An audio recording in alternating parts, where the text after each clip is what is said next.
go about this and kind of get you all a little bit on board. But today's presentation is going to cover more about why we're doing this, what the data behind it is, and kind of the benefits to doing ECMO going forward. Plug my clicker in real quick here so I can click this while I'm walking around just a little bit. If you all end up not being able to hear me, please say something. All right. So conflict of interest statements, I have none. I'm not getting paid by anybody at the hospital to do this.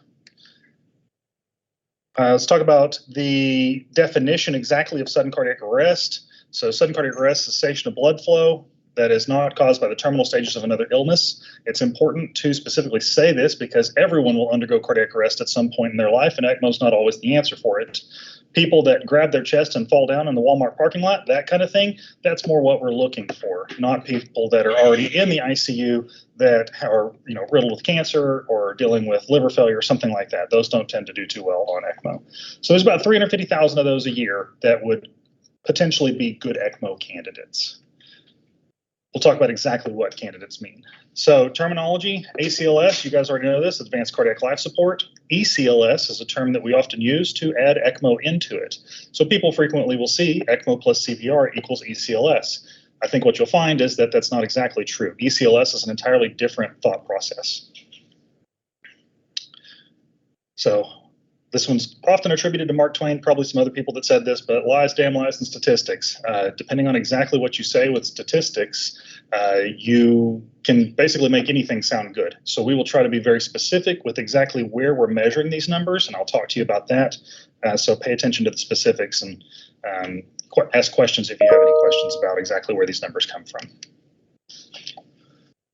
So I see a lot of people that seem to have kind of this deterministic attitude, I guess, towards cardiac arrest, that once you've gone into cardiac arrest, it sort of is what it is, that you do the CPR, you push a little bit of epi, if things don't bounce back on their own fairly quickly, okay, we're done.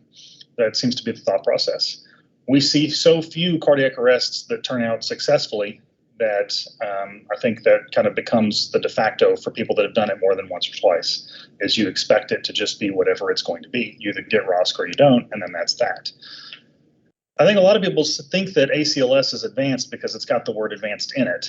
But the reality is for hospitals, for high-performing EMS, what we should aspire to actually be delivering is probably a minimum of ACLS. We shouldn't be doing anything less than that. And ECLS, thankfully, finally allows us to do more. We saw so much literature done on the EMS in the last 15, 20 years talking about working cardiac arrests on scene and leaving them on scene. The rationale behind that was that the hospitals would not do more than EMS could do.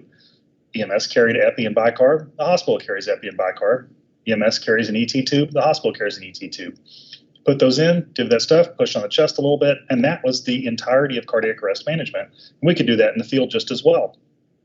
It's true, you really can, and that was not any detriment to EMS. It's really more of a problem with the hospital. Why didn't the hospital do more?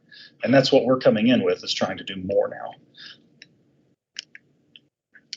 So what is the survival rate? Survival rate's all over the place. Depends on exactly what survival rate means to some extent. This particular data is mostly from the Resuscitation Outcome Consortium data, which is a really well done, massive study done over the US over quite a long time. And you can see the varied survival rate from 3% to 16.3%. It's 3%, and I think it was Biloxi, Mississippi, and 16.3% in Seattle. And so wide discrepancy between that. So clearly you can do things differently and affect survival from cardiac arrest. That's what this study tells us. That's what this data tells us. Doing things differently changes things. Big surprise. And this is all survival to hospital discharge. Many studies mark it at that point. That's what they look at. They often also don't say, is this survival to go back to work, survival to go home, or where did they get discharged to? Doesn't matter, not in the hospital anymore, still counts. In hospital survival, you can see here on night shift, 15%, on day shift, greater than 20%. So even in the same hospital, the same units, depending on time of day, their survival was different. So clearly doing little bitty things matters. It changes your outcomes. If they're in an unmonitored unit versus if they're in a monitored unit, survival massively different again too. And now let's think about this for a second. Patients in an unmonitored unit, are they sicker or less sick than patients in a monitored unit? Patients in a monitored unit are typically sicker. So I would expect the patients in the unmonitored unit to fare better, right? Because that would mean they're probably not as sick, or else they would have been spotted and put in a monitored unit. So it doesn't necessarily have to do everything with the patient. It's clearly our response to the cardiac arrest and how quickly we can get to them and how quickly we can do something and how well we can do it that matters quite a bit to their survival. Two different studies. One looked at doing too slow of chest compressions. One looked at doing too slow of chest compressions. With both of those studies, 30% reduction in survival each. So tiny little things matter. So most recent data. What do we think this is? 2021 American Heart Association data, survival for non-traumatic out-of-hospital cardiac arrest, survival to discharge. I'm going to poll my audience in front of me here. What do we think this number is? Wild guess. I hear 25%. Because it's 2021, we should have fixed this, right? Because that data from like 10 years ago was the best was 16. What are you thinking? 17. 17. Okay, all right. 9.1. We got worse. So we really haven't changed a whole lot. And that's because we're doing the same thing. Why should we expect it to change? Nothing's changed.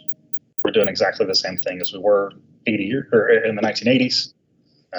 Just maybe a little bit less calcium, not as much beryllium anymore. Otherwise, everything's about the same. One number that's not really looked at is how about if they are awake and functional and doing okay 30 days after they get home from the hospital? Are they still alive? Or are they a human again? This data comes out of the Paramedic 2 trial, which was a really well done study done in the United Kingdom. This is the same patient population, out of hospital cardiac arrest, non-traumatic. What do we think this number is? Patients that are awake and alive 30 days.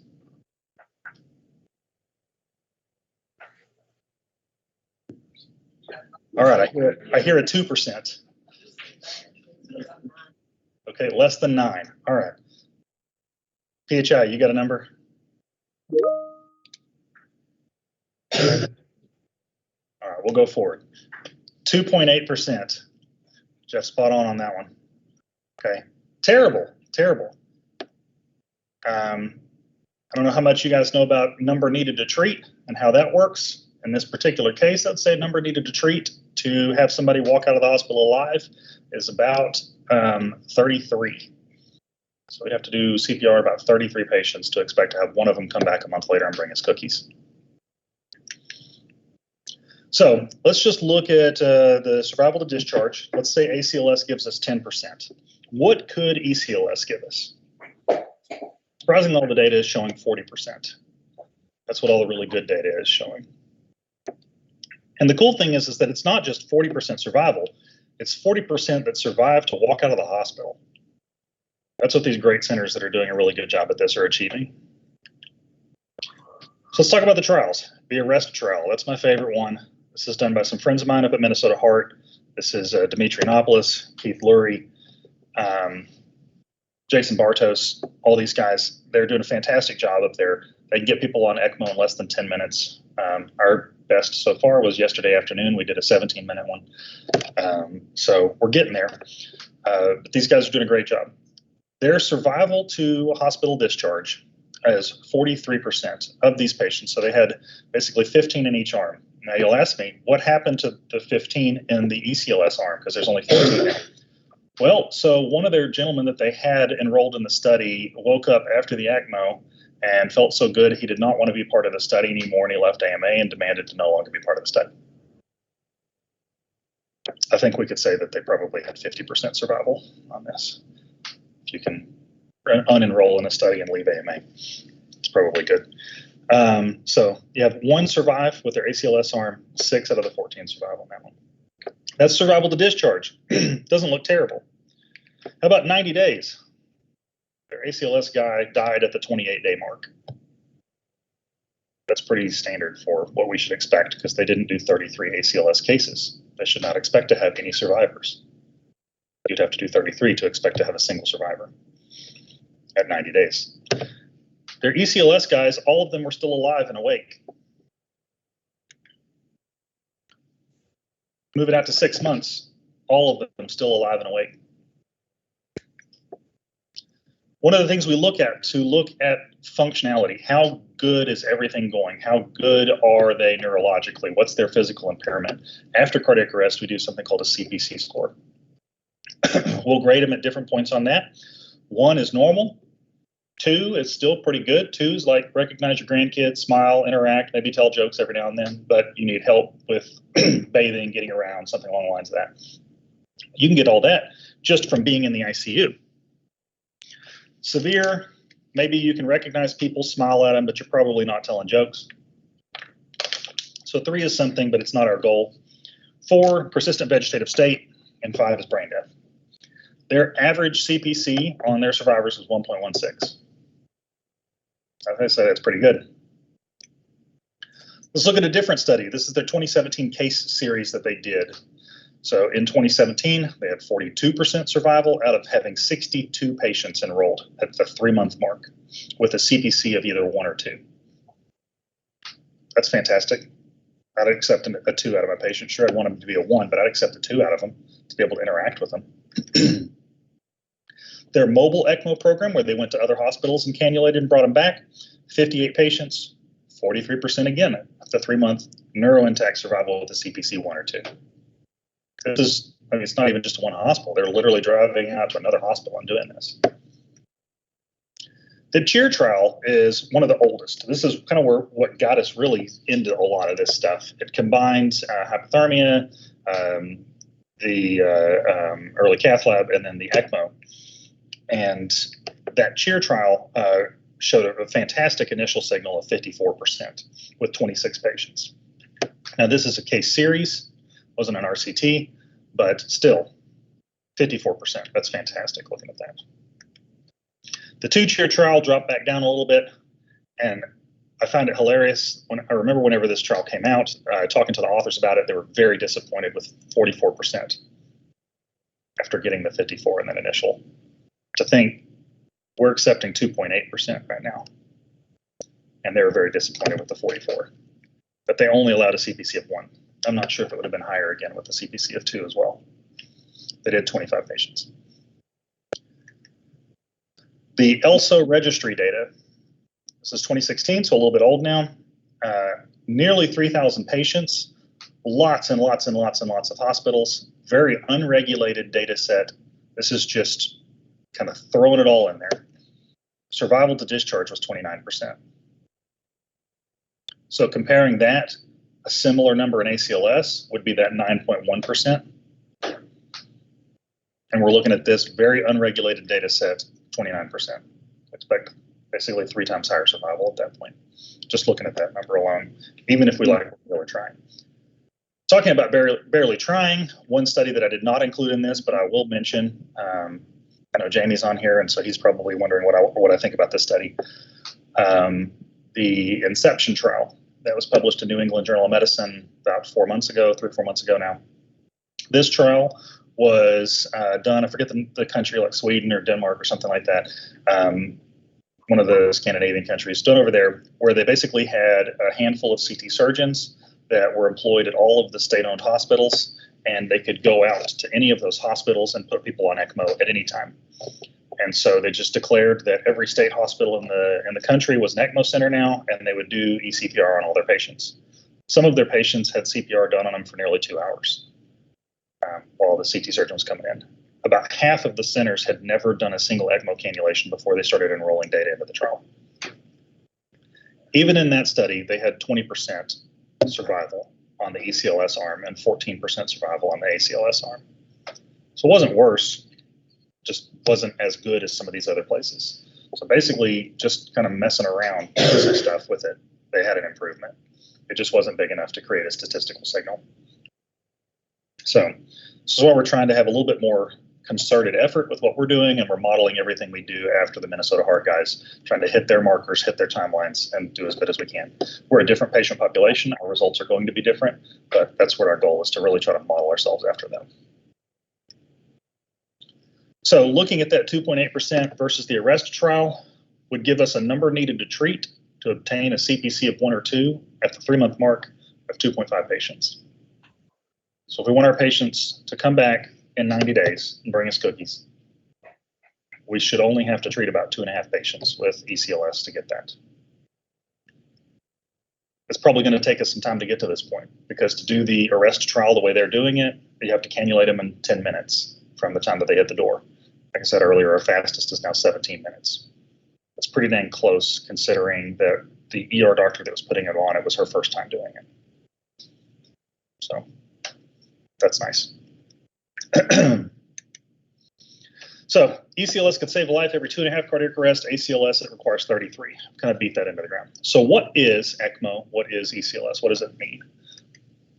So CPR plus ECMO equals ECLS to some extent. ECMO itself means extracorporeal membrane oxygenation. So we remove the blood from the body using a pump, put it through an oxygenator, add oxygen, remove CO2, and give it back to the patient. We have 2 different ways we can do ECMO. For those of you that went through COVID, you're probably very aware of VV ECMO. We place a venous cannula through the inferior vena cava. We'll place it typically in the femoral vein. Through the inferior vena cava, run it through the right atria, terminating in the proximal SVC. We run the blood out of the patient into a pump, through the pump into an oxygenator, where we have a sweep gas that blows oxygen, usually at about 2 liters a minute, so like a nasal cannula through it. Blows oxygen into it, removes CO2 on the other end of it, sends that blood back into the patient through an outflow cannula that will typically place in the patient's right IJ if we're doing VV ECMO. We saw that all the time with COVID. All you have to do VA ECMO is just move that cannula into the femoral artery. And so typically for ECLS, we'll place both on the patient's right groin. This allows us to pressurize the aorta. And by pressurizing the aorta, we perfuse the body no matter what the heart is doing. This technique works fantastic for lots of different issues. This is what it looks like on a patient. We use something called a LifeSpark system made by Livanova. This system is probably the smallest ECMO system that you've ever seen, if you've ever seen ECMO. The entire thing will strap to the patient's calf or thigh. You have your pump and your oxygenator all right there in front of you. The blood comes out of the patient, runs through the pump, through the oxygenator, and then back into the patient. This was our first cannulation, and we had 2 of us doing it, so we did it on 2 different sides, but typically we'll be on the same side. That first cannulation, we did a PE with it, and when we did that, we had our interventional radiologist, Dr. Cameron Hensman, was on with me, and we sent the patient to the CT scanner, diagnosed a massive PE, and talked to Dr. Hensman. The next morning, we took him to the cath lab while he was on ECMO, performed this embolectomy, removed this from the patient, which is a clot burden that you would typically only see during an autopsy. Removed this from the patient and was immediately able to decannulate him off of ECMO on the cath lab table. He did so much better with it gone. That patient did quite well by a lot of standards. He never had an AKI. His creatinine stayed stable. His AST, so one of his liver function tests, went up to 150 on day 1 and then back down to 120 on day 2. Everything showed that it would be that he would turn out quite well. But what we found was that at the 18-hour mark, he was twitching. And so we placed the Cerebell EEG monitor we have on him and found that he was in subclinical status epilepticus. And I think that the prolonged seizure, what we didn't know was he was apparently a raging alcoholic, drank a lot. What we didn't know was that he either was in withdrawals or seizing, something along the lines of that. And that possibly had made his anoxic brain injury worse than it probably would have been. That's at least our best guess. Or it was the 94 minutes of CPR that he received, one of the two. Because I wasn't on call that day. I had to drive down from Lexington for this guy. So we hadn't trained everybody yet.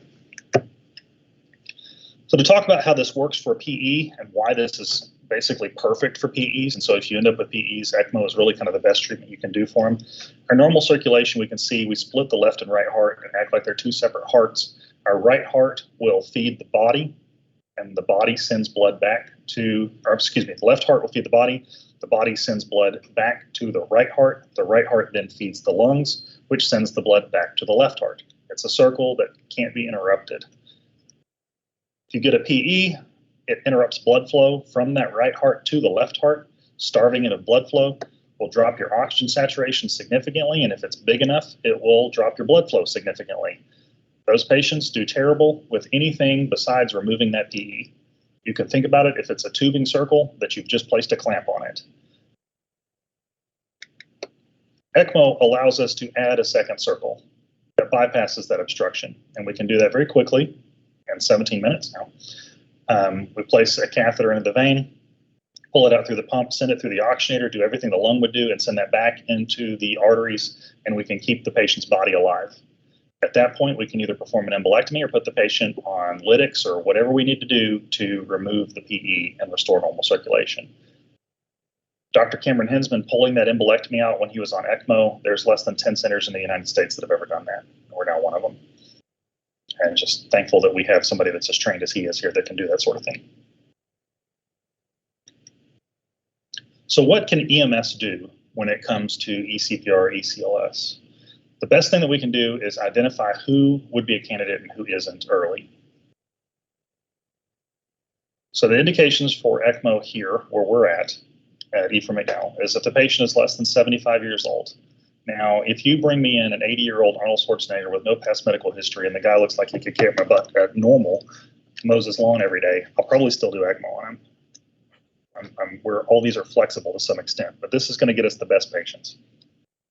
I want to see a witnessed arrest with bystander CPR. People can tolerate hypoxia for a long time. They cannot tolerate no flow. That does not go well. So I want to see a witnessed arrest with bystander CPR, and I'd really like to see a shockable rhythm first. Some of your PEs will have recurrent PEA, and they do great on ECMO. So I'm not completely against putting someone on ECMO for PEA, but the classic indications are going to be a shockable rhythm. All of the studies that have looked at patients that were in asystole when they went on ECMO, it had 0 survivors, absolutely none. So if the patient is in asystole or in that really wide, ugly PEA when you get there, if they're in that ugly, ugly rhythm, it's basically like asystole, that won't go well.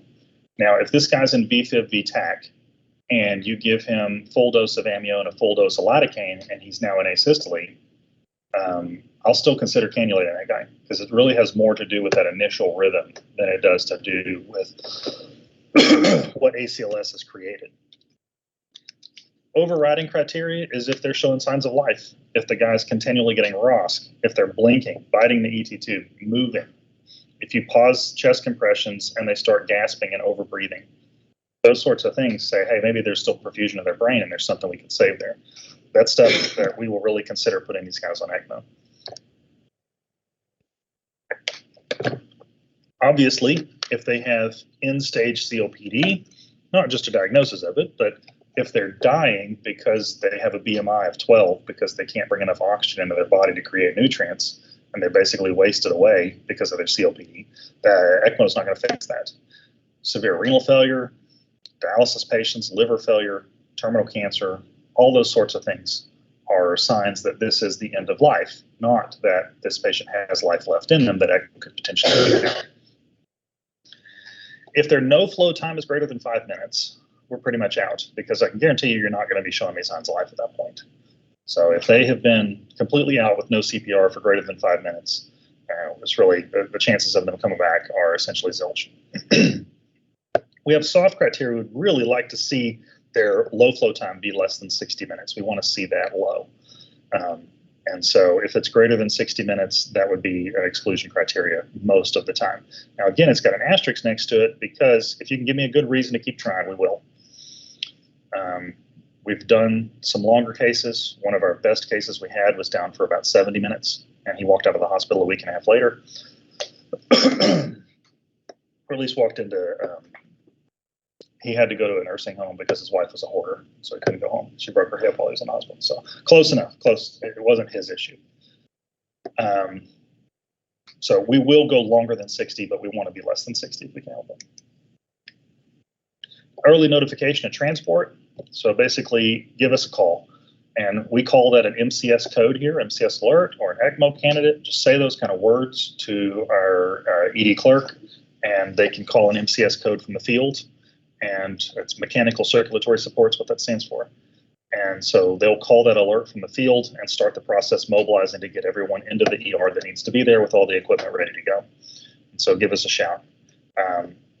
For the ground EMS guys, if you've got the perfect sounding candidate over the radio, there's nothing wrong with giving us a shout while you're still heading out to the scene to let us know that you're going to one that sounds like it could be a candidate, and then give us a call back afterwards. We would appreciate the heads up. It's nice to know that. I live about 15 minutes away. I'll drive in for this, but having that couple minutes extra heads up is real nice. Typically, most of the protocols that talk about this stuff say if we've had 3 failed shocks, it's time to go ahead and transport the patient. Some places are doing even less than that. It just kind of depends on the exact scenario. If you've got a 40-year-old, you're doing a ground transport, you got a 40-year-old, you shocked them once, they don't come back, let's probably start going, because there's going to be somebody that the story sounds right, everything sounds right. Let's go ahead and start planning on them going on ECMO and minimize that low flow time. We highly suspect a PE or a STEMI, early transports on those patients, because we do have things we can intervene on, and our ECMO frequently works well for those patients. And again, if the patient is very young, but they've arrested, especially if you struggled to get that ROSC, like they arrested, went back into VFib, you shocked them, they come out. They go back into VFib, you shock them, they come out. Probably would bring that patient to us as well, because there's a very high incidence that they will rearrest. And we at least have everything there. We can put them on ECMO if that continues to happen. We can do high quality CPR. That's really the biggest thing. The patients that have done well have had high quality CPR, typically with a Lucas device placed on them. That's my EMS joke there. Firefighter of the year.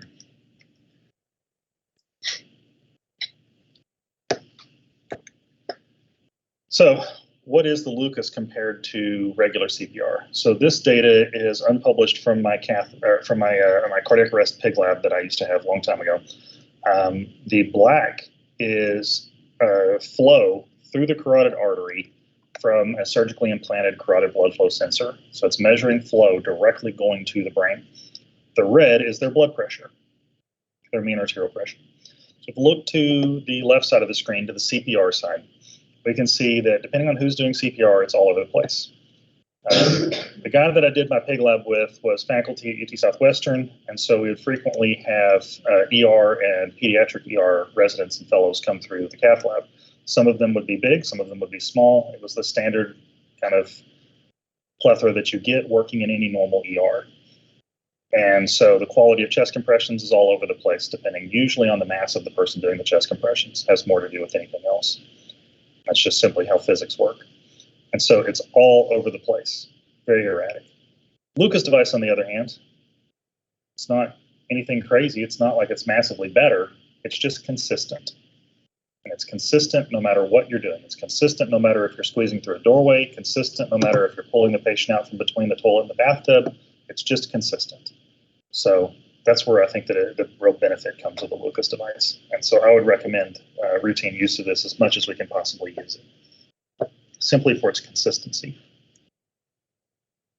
So early application of the Lucas device could potentially help minimize and eliminate interruptions. Once we've decided that this patient is an ECMO candidate, we don't need to keep shocking him. We don't need to keep dumping epinephrine into him. We've attempted to get ROSC. You give it an honest attempt to get ROSC. You can't get the ROSC. Let's move on towards a protocol that can. And there's nothing that'll get ROSC better than a mechanical device that's circulating for you. Doesn't matter what their heart does, it's going to get you some circulation. Could 30-degree head-up CPR be beneficial? Possibly. Could the rescue pod impedance threshold device be beneficial? Possibly. I don't know. That kind of got a bad rap, but the study was done very poorly. So could there be ways we can improve CPR? Possibly. It's just all of that's fallen by the wayside because everything else we do in ACLS doesn't really work. But important thing, good CPR. What I like to say to a lot of EMS guys is it doesn't matter how good of a chef you are if you leave the chicken out on the counter overnight. The sandwich ain't going to work in the morning. So we have to just bring these patients in with as good of a blood flow as possible, give us the best shot. Normalizing end-tidal CO2 can be beneficial as well in these patients.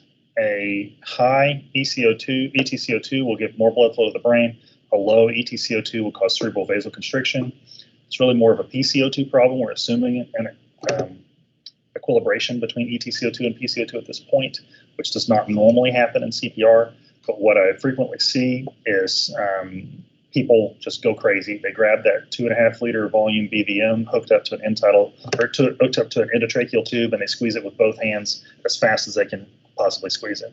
They're giving this patient 20 liters a minute volume, and we just don't need that. If we do end up getting their end-tidal CO2 down, it will cause cerebral vasoconstriction, and they won't get any blood flow to the brain. So we just don't need it. A normal patient, their minute volume should match their cardiac output, and then a cardiac arrest patient, their cardiac output is about 20% of what it would normally be. So your minute volume does not need to be that high. And if I tell everybody just go for a very slow, low minute volume, then you'll probably end up hitting normal, which is probably all the patient needs. Because in that adrenaline state, everybody just goes really hyped up on it. One of the places I worked did something I think was really good. We used pediatric BVMs for all of our cardiac arrests. And I think that worked great. So it's something to consider. Also, pediatric BVMs, just so you're aware, have pressure relief valves on them, and most cheap adult BVMs do not. So lots of reasons for that. Don't overventilate. Now I'll get on to my last point, minimize epinephrine. Anybody that's been around me knows that I hate epinephrine. These slides came from a different talk I gave a long time ago. Essentially try to give the idea, hypotension below a certain amount, you will not feel a pulse. That's just how it works.